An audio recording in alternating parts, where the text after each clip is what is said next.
fastened until the aircraft has come to a complete stop and the seatbelt sign has been switched off.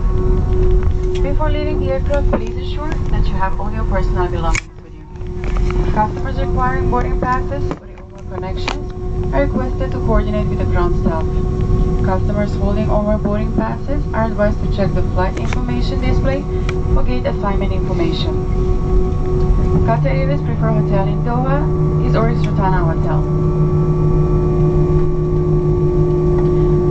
The next time you fly with us, check in online at qatarairways.com. Select your preferred seat up to 48 hours before departure. qatarairways.com, it couldn't be simpler. Ladies and gentlemen, next transit passengers flying first class and business class to award destinations with Qatar Airways are requested to present the premium transfer wallet to the ground staff for further assistance.